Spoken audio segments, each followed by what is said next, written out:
नाराज हो, भैया वाला दर्जा तू दे दो नया। चाचा नहीं लगता नहीं भतीजा के छौरी, चाचा नहीं लगता नहीं भतीजा के छौरी, चंद्रवंशी जी के लड़का लगता जीजा के छौरी।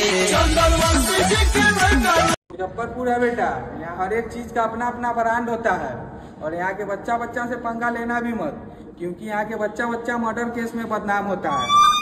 हत्या लूट रंगदारी में बदनाम हो, जिला में हम तो बनी बदनाम हो, बनी बदनाम हो।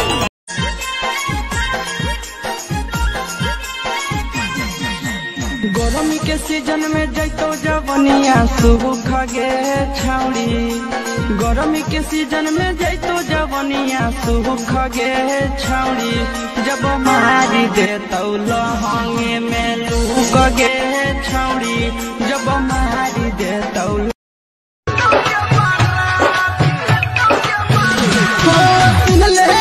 छोड़ी तू हमर एगो बात, तोरे छबिया जहिया एतो के बारात, हम खींच लेबो दुल्हा के रथ पर से, हम खींच लेबो दुल्हा के रथ पर से, मारबो फाइटे फाइटे गई गई गई गई, मारबो फाइटे फाइटे देखली है छत पर से, मारबो फाइटे फाइटे।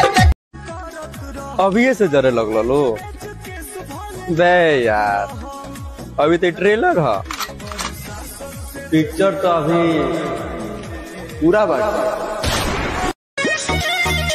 अरे चाहते हुए भी भगवान से दिए के कामना ना कर पैबे, चार गो कुकुर घुमा के खुद के डॉन मत समझ। जे दिन हम भाईचारा लेके पहुंच गई नी बाबू, सामना ना कर पैबे, बुझाइए। पहली बार मैं आई बिहार, कहाँ मिलेगा रे बियर बार। चलो हम घुमाते हैं तुमको, बैठो मेरा गाड़ी, देहात होगे छौड़ी पिलई तार वाला तारी, देहात होगे छौड़ी पिल।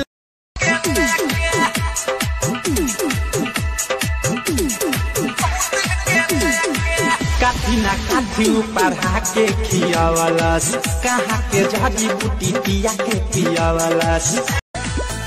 अई जवन दूसरा के बल पर बाहुबली बनता रे, कोनो काम नहीं बबुआ, जहिया जेल हो जाई सारा लिंक नेटवर्क फेल हो जाई। तू दूसरा के बल पर हो जाला गद।